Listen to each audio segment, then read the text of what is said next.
Welcome back to the channel traders. This is the market analysis video. इसमें मैंने आज आपके लिए 5 स्टॉक्स और 2 इंडेक्स दैट इज निफ्टी और बैंक निफ्टी इनका एनालिसिस लेके आया हूं।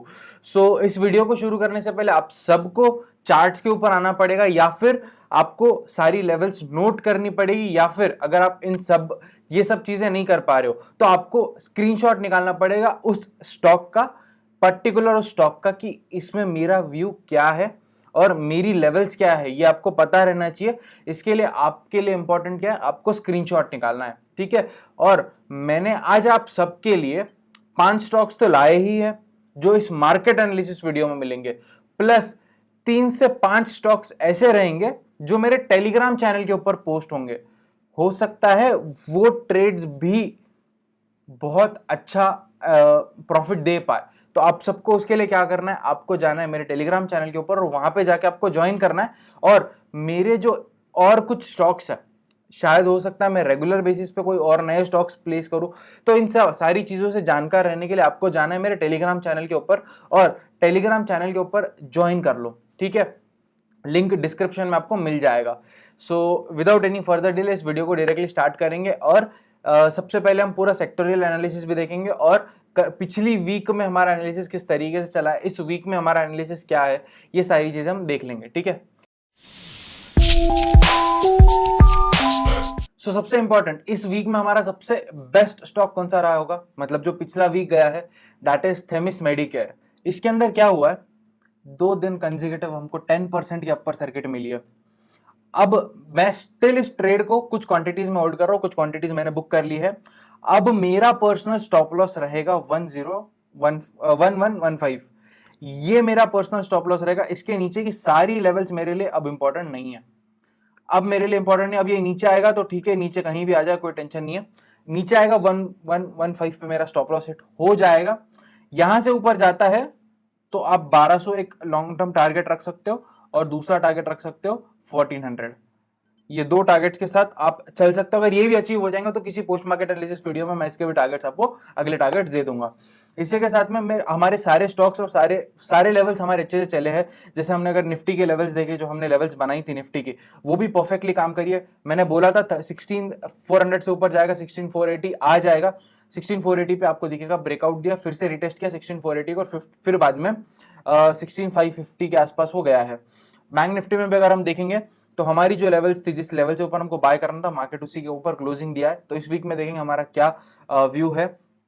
अडानी पोर्ट्स अभी भी ब्रेकआउट के लिए रुका हुआ है, तो आप सबको ध्यान देना है स्टॉक के ऊपर। हैवल्स इंडिया ने 1260 का टारगेट अभी भी अचीव होना बाकी रह गया है, तो हैवल्स इंडिया के ऊपर भी आप सब लोग ध्यान दे सकते हो। वेदांता को अगर हम देखेंगे तो वेदांता ने ब्रेकआउट तो दिया, उसके बाद में हमारा 340 का टारगेट अचीव नहीं किया है और ये अभी भी ब्रेकआउट लेवल से ऊपर रुका हुआ है। सो इसके ऊपर भी ध्यान रखना। थेमिस मेडिकेयर का मैंने आप सबको बता दिया है। Borosil renewables is a good stock to buy. मैं इसमें और लॉन्ग जानने, मतलब और नीचे आएगा तो मैं कहीं ना कहीं इसमें और क्वांटिटीज ऐड करके और लॉन्ग जानने वाला हूँ, ठीक है। सो ये पिछले वीक का एनालिसिस हमने देख लिया। अब हम एक बार सेक्टोरियल एनालिसिस भी देख लेंगे कि मेरा सेक्टोरियल व्यू क्या बनता है। आईटी अभी एक बुलिश मोड में है। अगर वन डे टाइम फ्रेम के ऊपर भी देखेंगे तो एक बुलिश मोड में है आईटी, तो ध्यान रखना आईटी सेक्टर बहुत ज्यादा बुलिश होने वाला है। ऑटो सेक्टर अभी एक इंपॉर्टेंट सपोर्ट लेके ऊपर जा चुका है, ऊपर जा रहा है, तो ये अब ऊपर जाएगा तो ये वाला एक टारगेट अचीव करेगा वो, ठीक है। एफएमसीजी सेक्टर में अगर हम देखेंगे तो एफएमसीजी अभी कंसोलिडेट कर रहा है एक पैटर्न के अंदर। इसके ब्रेकआउट के बाद एक अच्छा ब्रेकआउट आ सकता है एफएमसीजी सेक्टर के अंदर। मेटल के अंदर देखेंगे तो मेटल भी अभी ब्रेकआउट के लिए रुका है, अभी जस्ट रिसेंटली सपोर्ट लेके आया है और इस लेवल से ऊपर ब्रेकआउट आएगा तो it will blast, metal sector blast होगा। फार्मा सेक्टर भी देख लेंगे। फार्मा अभी एक सपोर्ट जोन के ऊपर आके रुका हुआ है। हमने एक और स्टॉक फार्मा का लिया है आज एनालिसिस में, औरो फार्मा, ठीक है, वो भी देख लेंगे। तो सपोर्ट पे आके रुका हुआ है और ये कैंडल मुझे बता रही है कि कहीं ना कहीं बुलिश मोमेंटम आ सकता है फार्मा सेक्टर के अंदर, तो आप सबको उसके ऊपर ध्यान रखना है, ठीक है। और एनर्जी सेक्टर के अंदर अगर हम देख लेंगे तो energy sector is on the verge of a double bottom pattern का ब्रेकआउट, ठीक है। ये डबल बॉटम पैटर्न का ब्रेकआउट आने वाला है एफएमसीजी अपना एनर्जी सेक्टर के अंदर। ये एक डबल बॉटम पैटर्न का ब्रेकआउट है और इस लेवल का आप टारगेट ले सकते हो, इन 2 लेवल्स का आप टारगेट ले सकते हो। इसी के साथ इंफ्रा अगर देख लेंगे तो इंफ्रा में भी ब्रेकआउट के वर्च पे ही रुका हुआ है। ऑलमोस्ट अगर मैं बोलूंगा सारे इंडेक्स ब्रेकआउट के वर्च के ऊपर रुके हुए, क्योंकि कहीं ना कहीं मिड कैप से और स्मॉल कैप से पैसा निकल के लार्ज कैप में घुस चुका है। तो इंफ्रा भी और उसके बाद में मीडिया भी अभी एक अच्छे सपोर्ट जोन पे, ये वाला एक एरिया इसके लिए एक सपोर्ट जोन है अच्छा वाला। तो यहाँ पे जनरली अब सस्टेन नहीं कर पाया है, तो अब देखते हैं यहाँ से अगर सपोर्ट लेके ऊपर जाता है तो ये वाला एरिया फिर से वो अचीव कर लेगा। सो हमने सेक्टोरियल व्यू भी देख लिया है, अब हम आएंगे हमारे इस वीक के एनालिसिस के ऊपर, ठीक है, और स्टॉक्स देख लेंगे कौन से स्टॉक्स में क्या क्या व्यू मेरा बनता है। आज हमने ना 8 स्टॉक्स अभी तक निकाले हुए, हो सकता है 10 स्टॉक हो जाएंगे, बट इस एनालिसिस वीडियो में आपको सिर्फ 5 स्टॉक्स मिलेंगे, और जो 3 स्टॉक नीचे के विप्रो, महिंद्रा एंड डाबर, इसका एनालिसिस मैं आपको टेलीग्राम चैनल के ऊपर पोस्ट करूंगा, तो जाके टेलीग्राम चैनल ज्वाइन कर लो। और अभी हम एनालिसिस देखेंगे Tata Coffee, Tata Steel, Auro Pharma, Bharti Airtel, Larsen and Toubro, और इसी के साथ में हमारे 2 इंडेक्स दैट इज निफ्टी और बैंक निफ्टी, ठीक है। सो स्टॉक्स एनालिसिस हम स्टार्ट करेंगे। सबसे पहला हमारा स्टॉक है टाटा कंज्यूमर। अब इसके अंदर कुछ हुआ है, रीसेंट एक ब्रेकआउट आया है, मेरे लिए ये बाय हो चुका है। मैंने पर्सनली कहीं ना कहीं कुछ क्वांटिटीज फ्राइडे के दिन बाय करी है, but I am expecting it to retest again, इसीलिए मैंने पूरी क्वांटिटीज में बाय नहीं किया है, ठीक है। और ये नीचे एक सपोर्ट जोन है, इससे एक बहुत अच्छा ब्रेकआउट आया है, एक बहुत ही ज़्यादा अच्छा ब्रेकआउट। मेरे हिसाब से तो पर्सनली मुझे लगता है कि ये ब्रेकआउट बहुत अच्छा सस्टेन करने वाला है, ठीक है। सो अब इसके टारगेट्स निकालते हैं।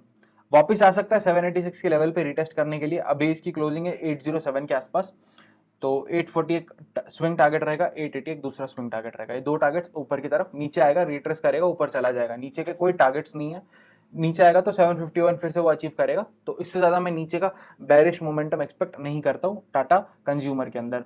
इसी के साथ नेक्स्ट स्टॉक के ऊपर आते हैं, that is Tata steel. Tata steel में एक रेक्टेंगल पैटर्न का ब्रेकआउट आने की चांसेस बहुत ज़्यादा अच्छे हैं मेरे हिसाब से। मुझे पर्सनली लगता है कि एक रेक्टेंगल पैटर्न का ब्रेकआउट आएगा, और अगर ब्रेकआउट आता है तो you should take the trade for the target of 1600, ठीक है। 1600 का एक टारगेट लो, और उसी के साथ में नेक्स्ट टारगेट अगर मैं बोलूंगा तो 1700। ये 2 टारगेट्स के लिए आप ट्रेड ले सकते हो। बीच में अगर इंटरमीडिएट आपको लेना है तो 15 मिनट्स के टाइम फ्रेम के ऊपर चले जाना। 15 मिनट्स के अंदर मैं पर्सनली बोलूंगा कि आपको 520, ठीक है, 520 और 560 ये 2 टारगेट्स आप इंटरमीडिएरी ले सकते हो। इसीलिए मैं इनका कलर भी ब्लू कर देता हूँ, सो दैट आपको ये टारगेट्स इंटरमीडिएरी रहे ये पता चले। सो ये ब्लू टारगेट्स है। नीचे आता है तो 1383 फिर से वो रिटेस्ट कर लेगा, ठीक है। तो इस तरीके से मेरे टाटा स्टील में टारगेट्स है। अब आते औरो फार्मा के अंदर। मैंने अभी बोला था कि फार्मा सेक्टर एक अच्छे सपोर्ट के ऊपर है, और एक और स्टॉक हमने लिया है दैट इज औरो फार्मा, ये भी इंपॉर्टेंट सपोर्ट के ऊपर है। ये एरिया एक बहुत अच्छा सपोर्ट जोन है मेरे हिसाब से। मुझे पर्सनली ये एरिया बहुत ही ज़्यादा अच्छा सपोर्ट जोन लगता है, ठीक है। ये एक बहुत अच्छा सपोर्ट जोन है। यहाँ से ये मोस्ट प्रोबेबली मेरे हिसाब से इसने रेजिस्टेंस ले जाना चाहिए, सपोर्ट ले जाना चाहिए। अगर ये सपोर्ट लेता है तो 840 पहला टारगेट और 920 दूसरा टारगेट। अगर ये नीचे ब्रेकडाउन देता है तो वेट की ये इस बॉक्स से बाहर निकले, और इस बॉक्स से बाहर निकलता है तो पहला टारगेट लेना 653 एक शॉर्ट एंट्री में, स्विंग पोजीशन में, ठीक है। और 15 मिनट्स में भी हम एक बार हमारे टारगेट्स क्लैरिफाई कर लेंगे, ठीक है। सो अगर 15 मिनट्स के ऊपर हम देखेंगे तो एक इंटरमीडिएट टारगेट बाय साइड बन रहा है, इसको मैं कलर चेंज करूंगा, इसको मैं रेड कलर कर दूंगा। और नीचे भी अगर इंटरमीडिएट टारगेट देखो तो एक 700 का एक टारगेट बनता है, ठीक है। सो इस तरीके से हमारा एनालिसिस है। इंटरमीडिएट टारगेट जो मैंने इंट्राडे के लिए रखे हुए वो रेड कलर में, और स्विंग टारगेट्स मैंने ब्लू कलर में रखे हुए। तो अब नेक्स्ट स्टॉक के ऊपर आएंगे दैट इज भारती एयरटेल। अब इस स्टॉक में कुछ इंटरेस्टिंग सी चीज सीखने मिलेगी। अब इसमें सीखने क्या मिलेगा, ये स्टॉक ऑल टाइम हाई के ऊपर जाके रुक चुका है, मतलब ऑल टाइम हाई इसने सस्टेन कर लिया है। It has sustained is all time high. अगर आप 1 डे टाइम फ्रेम के ऊपर देखोगे तो इसने अपना ऑल टाइम हाई सस्टेन कर लिया है। ये एक राउंडिंग बॉटम पैटर्न का भी ब्रेकआउट है, आपको दिखेगा, आया हाई लगाया, एक राउंडिंग बॉटम बनाया और ऊपर जा चुका है। तो और दूसरा एक ट्रेंड लाइन बनती है। अब इस ट्रेंड लाइन का ब्रेकआउट भी आ गया है, तो अब मेरे लिए पर्सनली ये एक बाय ट्रेड बन चुका है। अगर आप मेरा पर्सनल व्यू पूछोगे तो ये मेरे लिए एक बाय ट्रेड बन चुका है, a very good buy trade for the target of 660 and 700। ये दो टारगेट्स के लिए ये मेरे लिए बाय बन चुका है। नो सेलिंग टारगेट, सेलिंग आएगा तो टेलीग्राम चैनल के ऊपर मैं अपडेट कर दूंगा, ठीक है। सो भारतीय एयरटेल का बहुत सिंपल एनालिसिस। इसी के साथ नेक्स्ट स्टॉक के ऊपर आएंगे, that is Larsen and Toubro. अब इसमें बहुत इंटरेस्टिंग सी चीज है, एक हेड एंड शोल्डर पैटर्न बना था कुछ दिनों पहले। अगर हम एक हेड एंड शोल्डर पैटर्न बनाए तो यहां से स्टार्ट हुआ एक शोल्डर,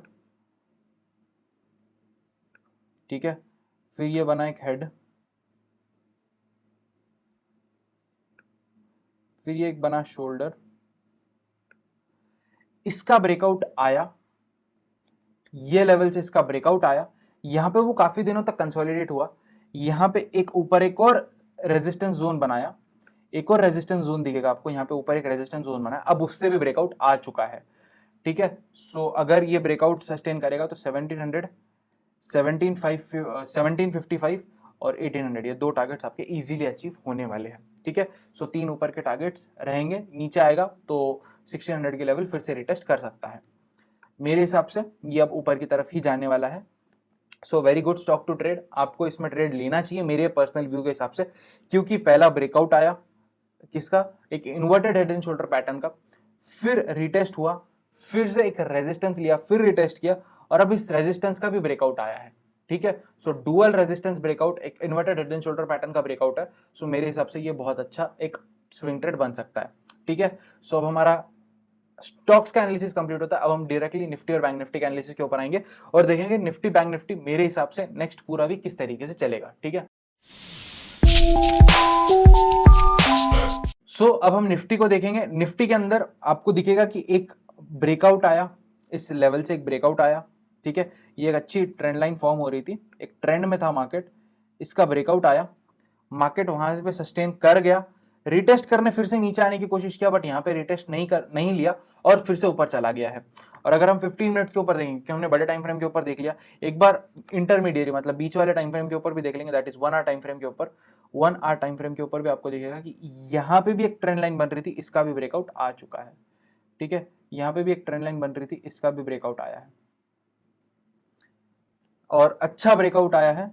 और मेरे हिसाब से अब ये ब्रेकआउट 16800 पे ही रुकेगा, मेरे हिसाब से 1600। और ये मैं पिछली मार्केट एनालिसिस वीडियो से भी बोल रहा हूँ कि 1600 on the cards, 1600 on the cards, ठीक है। तो अब 15 मिनट्स टाइम फ्रेम के ऊपर देख लेंगे और देखेंगे कि 15 मिनट्स के ऊपर क्या व्यू बनता है।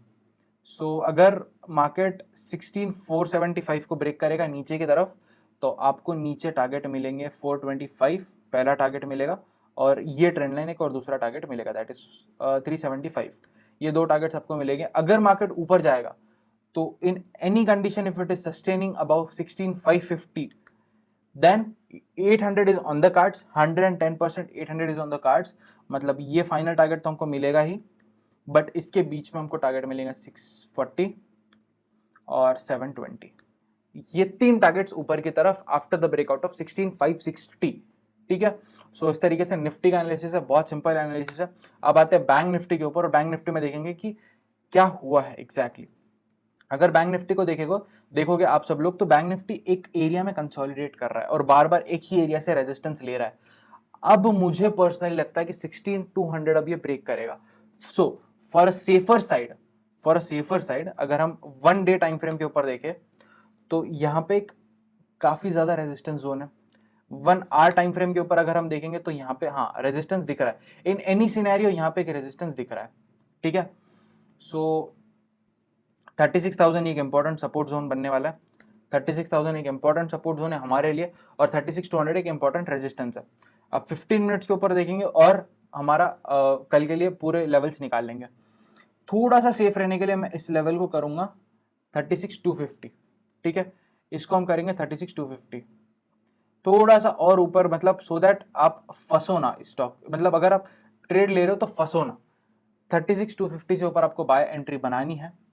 नीचे यहां से अगर रेजिस्टेंस लेता है तो 36,000 तो जरूर आएगा, और नीचे जाएगा तो 35,700 आएगा, ठीक है। ये दो टारगेट नीचे की तरफ के मैंने दे दिया आपको। ऊपर ब्रेकआउट आएगा तो इस बार 36,400, 36,700 एंड 37,000, ये तीन टारगेट्स ऊपर की तरफ आप रख के चल सकते हो। मेरा व्यू अभी थोड़ा सा बुलिश है, क्योंकि अगर आप देख रहे हो तो सारा फ्रंट रनर भाग रहा है, that is the large cap भाग रहा है, मतलब इंडेक्स तो भागने ही वाला है।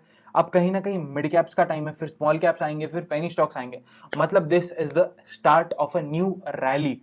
तो कहीं ना कहीं 17,000 निफ्टी में, 1600 मैं पर्सनली पकड़ रहा हूँ, और 37,000 बैंक निफ्टी में ये इजीली अचीव होने वाला है। ठीक है, सो विद दैट सेड इतना ही मेरा एनालिसिस था। अगर आप सबको ये वीडियो पसंद आया होगा तो इस वीडियो को लाइक करना, सो दैट मुझे एक मोटिवेशन मिलता रहे कि हाँ लोगों को पसंद आ रहा है। ठीक है, और अगर इस वीडियो से आपको नॉलेज मिल रहा है तो आप इस वीडियो को मैक्सिमम लोगों तक शेयर करो, सो दैट ये नॉलेज या फिर ये एनालिसिस लिमिटेड ना रहे मेरे तक या फिर आप तक, ये थोड़ा सा लार्ज स्प्रेड बन जाए। ठीक है, और ऐसा ही कंटेंट अगर आपको मिलता रहना चाहिए तो आपको इस चैनल को सब्सक्राइब करके जाना है, और उसी के साथ में एक बेल नोटिफिकेशन भी दबा के जाना, सो दैट आपको मेरी हर वीडियो का नोटिफिकेशन सबसे पहले मिलता रहे।